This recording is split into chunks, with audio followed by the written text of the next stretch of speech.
It was a little after 2 in the morning when the red emergency light flickered on inside a secured conference room in Paris. Senior intelligence officers were rushed from their homes, some still wearing coats over half-buttoned shirts, as a quiet but alarming message spread through the corridors of the French Ministry of Defense. A series of low-altitude, homemade drones had been detected circling the border zone, where Burkina Faso, Niger, and Mali meet, a region long considered the most fragile corner of the Sahel, and the stronghold of armed groups historically aligned with French interests. What troubled Paris was not simply the presence of drones. It was how they moved.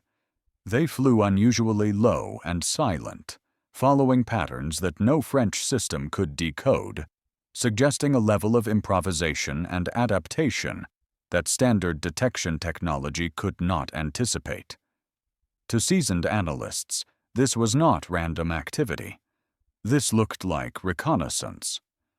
Far away from the polished tables of the crisis room, a shepherd near the border told a local reporter that he heard a strange mechanical hum drifting across the night for 2 evenings in a row. His goats would freeze every time the sound passed overhead. "It was like the sky was listening to us," he said. His simple words reflected a quiet fear that families in the region had lived with for years, a fear that something invisible might be preparing for what comes next. Moments like this remind us how fragile stability can be, especially in a place where borders are drawn in sand and loyalties shift under pressure. And sometimes, when the world powers remain silent, it is the silence itself that becomes the warning. Before we go deeper into what triggered France's midnight emergency meeting, I invite you to reflect on a simple truth.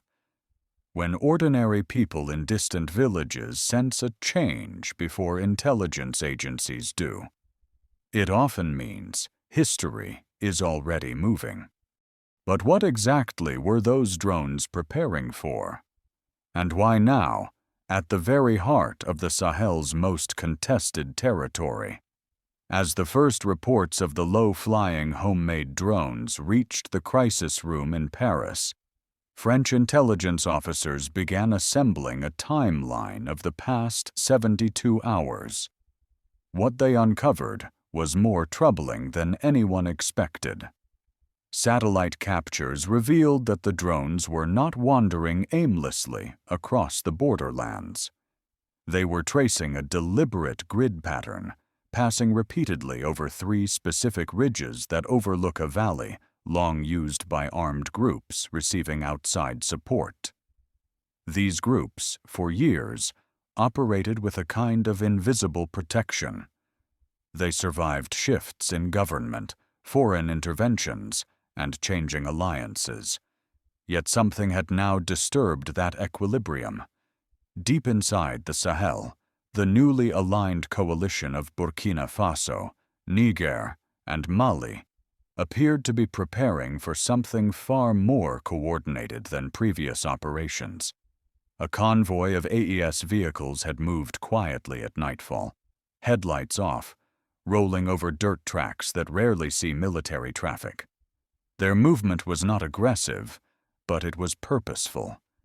A local truck driver recounted seeing silhouettes of vehicles he did not recognize. The engines were muted, and the soldiers riding in the back wore no visible insignia. He described the moment as unsettling, not because of noise, but because of the stillness around it. "It felt like everyone knew something was about to happen," he said. Days earlier, the same region experienced a sudden blackout of radio frequencies. French operatives initially assumed it was a malfunction, but technicians later confirmed it was deliberate jamming, carried out with equipment far more sophisticated than anything AES was believed to possess. Combined with the drone flights, It pointed toward an intentional effort to blind surveillance capabilities around the valley where the armed groups were positioned. What amplified French concern was not the technology itself, but the pattern. AES was not firing weapons. They were not staging a siege. They were gathering information, cutting lines of communication, and mapping escape routes. These are the early phases of a strike, intended to be fast and definitive. DGSE analysts briefed the French cabinet that the drones may be scouting for tunnels, weapons depots, or concealed fighters. The homemade design of the drones allowed them to slip past radar that once gave France overwhelming advantage in the region. A young officer in Paris, reviewing the data for the first time, reportedly asked a chilling question. If they know how to use drones that hide from us, what else have they learned to hide? Meanwhile, back in the Sahel, a shopkeeper in a border village told journalists he saw unfamiliar figures watching the valley from a rocky hill before dawn. They left as soon as the sun rose. His voice shook as he described the atmosphere. It is the quiet that scares us. When the ground is too quiet, it means soldiers are somewhere close. Such testimonies, seemingly ordinary, became critical pieces of the larger puzzle. They confirmed that civilian awareness, local movements, and intelligence signals were all pointing in the same direction. Something was changing, and it was changing at a pace that France did not anticipate. France's greatest fear was not simply the loss of influence. It was the possibility that the AES coalition planned to strike the armed groups they believed had ties to Paris. For decades, these groups had operated in a gray zone, sometimes fighting extremists, sometimes enforcing local power structures, but always serving as leverage in a region defined by shifting alliances. If AES destroyed them in a single coordinated strike, it would erase a network France quietly relied on for years to shape events in the Sahel. What concerned French policymakers most was not the potential defeat of these groups, but what such a move would symbolize. It would send a message that the Sahel no longer tolerated foreign involvement in local security arrangements. And once that message was sent, it would be nearly impossible to reverse. At the midnight briefing, a senior intelligence officer summed up the situation in a voice heavy with resignation. They are not testing us anymore. They are preparing to overtake the entire board. But the real question, lingering in everyone's mind, was not whether AES was preparing a strike. It was why they had chosen this moment to act. Something had pushed them to abandon caution. Something had convinced them that the time for patience had ended. And what that something was, Paris had not yet discovered. So what exactly triggered AES to escalate now, and what turning point forced their hand? The answer, as we move deeper into this story, may reshape how the world understands the new Sahel. As the intelligence briefings continued through the night, it became clear that the drone flights and radio interference were only the first signs of a much larger shift unfolding across the Sahel. By the time dawn broke over the desert, new satellite images revealed armored vehicles from Burkina Faso, Niger, and Mali converging toward the valley from 3 separate angles. The formation was subtle, not the aggressive posture of an invasion, but the unmistakable precision of a force preparing to seal off an area with speed and coordination. Paris had expected AES to remain reactive and fragmented. Instead, they were moving with the confidence of a coalition that had rehearsed this moment. Within hours, French military advisors began raising urgent concerns. One senior officer warned that AES seemed to be executing a textbook pincer movement designed to surround the very groups France had relied on as intermediaries in the Sahel's complex security landscape. If these groups were eliminated, France would lose a strategic pillar that had quietly supported its foreign policy across the region for decades. The reaction inside France was swift and emotional. News of the midnight intelligence meeting leaked, triggering debates across television studios.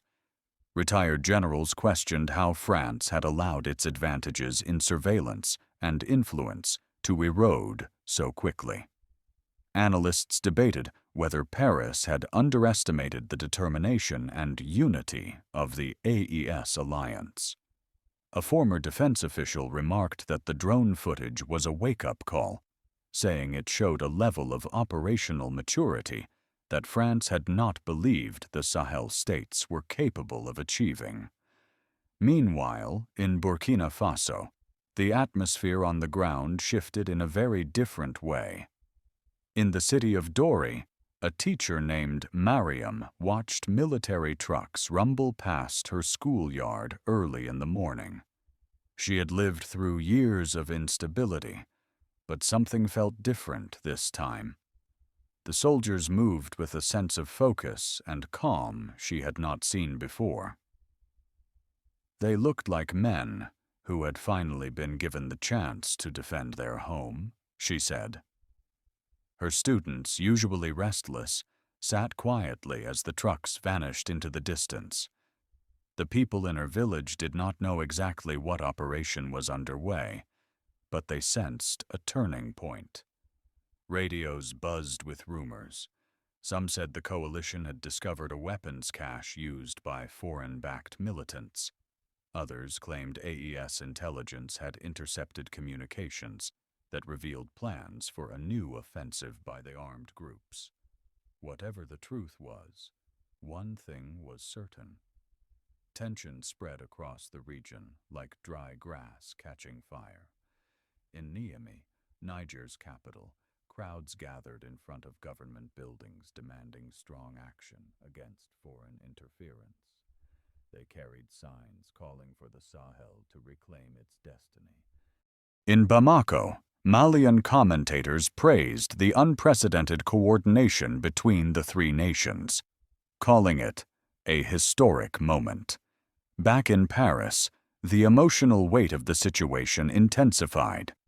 An emergency session of the National Assembly was called. Lawmakers from opposite political camps blamed each other for allowing France's influence in Africa to shrink. The media replayed footage of AES military parades, pointing to rising nationalism and a new generation of leaders defying traditional power structures. One major French newspaper ran a stark headline that morning: "Has the Sahel outgrown France?" But perhaps the most striking reaction came from a small village elder in northern Burkina Faso. He told a reporter that he had lived long enough to see empires rise and fall. As he watched soldiers preparing for what might be one of the most significant operations in modern Sahel history, he said, "Sometimes the land remembers its own strength before the world does." His words resonated across social media, shared thousands of times by young Africans who saw the unfolding events as a sign of renewal rather than conflict. Paris, however, viewed the same images with growing alarm. Every new signal suggested that AES was forming not merely a defensive posture, but a decisive response to a network long tolerated, but no longer welcomed. And if this operation succeeded, it would represent the most direct challenge to France's role in the region in more than half a century. The question now was whether France could intervene diplomatically or militarily before the AES coalition made its move, or whether the momentum in the Sahel had already shifted beyond anything Paris could control. As the AES forces tightened their quiet yet deliberate movements near the borderlands, the ripple effects across civilian life became impossible to ignore. Families living along the Burkina Faso, Niger, and Mali triangle had long grown accustomed to uncertainty. But this moment felt different. It was not merely the fear of conflict. It was the unmistakable shift in the air, the sense that something long suppressed was about to surface. In the village of Patega, just miles from the contested valley, a father named Issouf began moving his children into the home of a relative farther south. He told reporters that he did not fear the coalition troops. He feared the possibility that the armed groups protected by foreign interests might retaliate if they sensed their position weakening. His wife spent the afternoon packing small bags of dried grain, while their youngest child held onto her dress, confused but quiet. The family had lived through raids, checkpoints, and unpredictable violence, but this time their decision was not driven by panic. It was driven by prudence. "When the soldiers move with confidence," Issouf said, "we prepare for the earth to change beneath our feet." Across the broader region, schools began closing as precautionary measures. Teachers told parents to keep their children at home until further notice. Markets remained open, but unusually quiet, as if people were listening more than speaking. Conversations were dominated by the same topic. What was the coalition preparing for, and how long would it last? Civilian organizations issued warnings that any escalation could further strain already limited food supplies. Aid volunteers worried that blocking trade routes, even temporarily, could push vulnerable communities into deeper hardship. But at the same time, many citizens expressed a sense of pride in the newfound unity among Burkina Faso, Mali, and Niger. They believed that if the coalition was taking action, it was because they saw an opportunity to restore security, long undermined by groups operating under the protection of external powers. In Ouagadougou, political analysts noted that the unfolding events were strengthening national cohesion in ways unseen in years. The leadership of Ibrahim Traoré was drawing renewed support from young people and elders alike. Speeches from government officials emphasized sovereignty, dignity, and the right to defend national territory without interference. Commentators on radio programs described this moment as a turning of the page, a chance for the Sahel to define its own security priorities, rather than relying on old arrangements that served foreign interests more than local populations. Yet the political momentum came with risks. Western diplomats privately warned that if AES targeted the armed groups France had historically influenced, it could set off a diplomatic freeze with significant consequences for aid, military cooperation, and regional partnerships. They feared that a dramatic assertion of sovereignty might close channels of negotiation that had taken years to build, even if imperfect. Meanwhile, within the coalition governments, the internal resolve was unmistakable. Niger's transitional leaders spoke of a watershed moment for the region.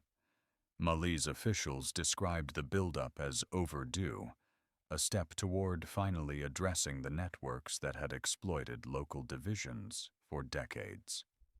In Burkina Faso, Traoré's advisors insisted that the region would never stabilize until all actors, foreign or domestic, were held accountable to the same standards. Even so, the potential for miscalculation remained high. One wrong move could turn a strategic operation into a humanitarian crisis. The Sahel is a place where borders blur, allegiances shift, and civilian communities often find themselves caught between opposing actors.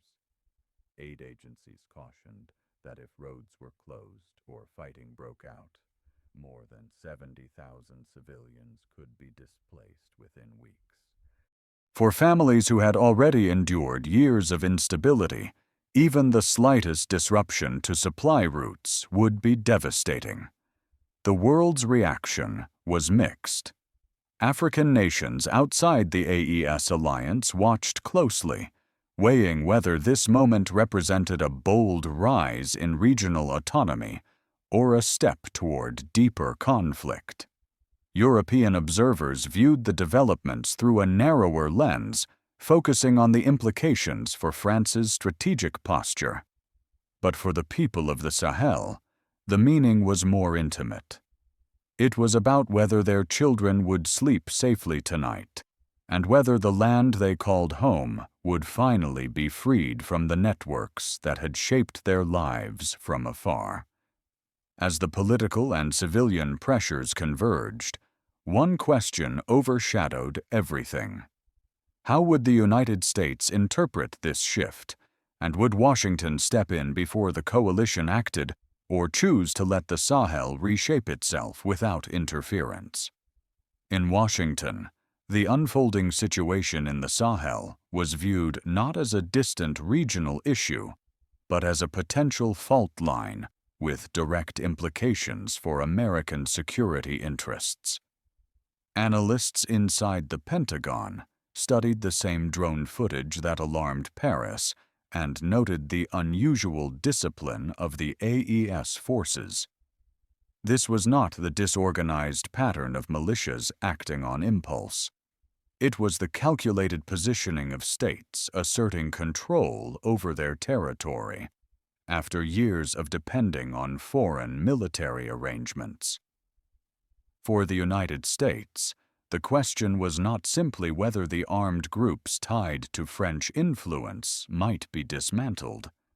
It was whether a new power balance in the Sahel would weaken counterterrorism corridors that Washington considered vital. Senior officials quietly admitted that the United States had underestimated how quickly France's role in the region had deteriorated. The midnight emergency meeting in Paris confirmed to American intelligence agencies that France no longer had the same leverage it once held. This left the United States in a delicate position. On one hand, Washington recognized the legitimacy of African nations seeking to reclaim authority over their internal security. On the other, a sudden collapse of established networks could create dangerous gaps that extremist groups might exploit. Diplomatic cables sent to American embassies across West Africa emphasized the need to monitor political reactions in neighboring states, especially those that might consider adopting a similar stance. Meanwhile, global reactions varied widely. Some European governments worried that France's diminishing role could destabilize broader security cooperation with the continent. Russia, observing from afar, framed the developments as evidence that African nations were shifting away from Western influence entirely. China focused on the economic implications, particularly how new alliances might alter access to mineral resources. Yet across the spectrum of interpretations, one theme was consistent. The Sahel was changing faster than anyone predicted. For American officials, the most urgent debate centered on timing. Should the United States intervene diplomatically before AES took action, or would premature involvement only deepen mistrust among Sahel states that had grown wary of foreign influence? A senior intelligence officer summed it up during a closed briefing. If AES succeeds in targeting these groups, the geopolitical map of the Sahel will not look the same tomorrow morning. The unanswered question was whether Washington would choose to shape the next chapter of this story, or allow a new Sahel to emerge entirely on its own terms. As the situation intensified across the Sahel, it became clear that the region was approaching a moment that could redefine its future for a generation. The quiet movements of homemade drones, the midnight emergency meeting in Paris, and the unwavering posture of the AES coalition all pointed toward a shift far greater than a single military operation. This was a struggle over who held the moral and political authority to shape the destiny of the Sahel. For many families in Burkina Faso, the question was simple. Would this be the moment when their land finally stepped out from the long shadow of foreign influence, or would it open the door to an even more volatile chapter? For observers in the United States, especially older Americans who understand how fragile global stability can be, the stakes were clear. A miscalculation here could set off consequences that reach far beyond Africa. If a strike does occur, and if groups believed to be backed by French interests are dismantled, the geopolitical order that has governed this region for decades may not survive the week, and the rise of new leaders like Ibrahim Traoré, determined to restore sovereignty, will undoubtedly reshape international expectations. As these events unfold, the world must consider a sobering possibility. If the coalition misjudges the strength of its opponents, or if external powers respond more aggressively than expected, civilians could face another wave of displacement, hunger, and uncertainty. Yet if the operation succeeds without escalation, the Sahel may finally find the stability it has been denied for so long. We often forget that behind every headline in Africa, news there are fathers preparing their children for the unknown, elders praying for wisdom, and young men and women who simply want a life where the sound of drones does not determine their fate. So the question that remains is one that every nation must answer for itself. Is the Sahel on the brink of reclaiming its own voice or standing at the edge of another storm? If this story has led you to reflect on justice, dignity, and the right of a people to guide their own future, then your thoughts matter more than you know. Moments like this remind us that truth is not shaped by power alone, but by the courage of those willing to confront it. As we wait for the next chapter to unfold, may clarity find the leaders who hold the lives of millions in their hands, and may peace reach the Sahel before the night gives way to something far more irreversible.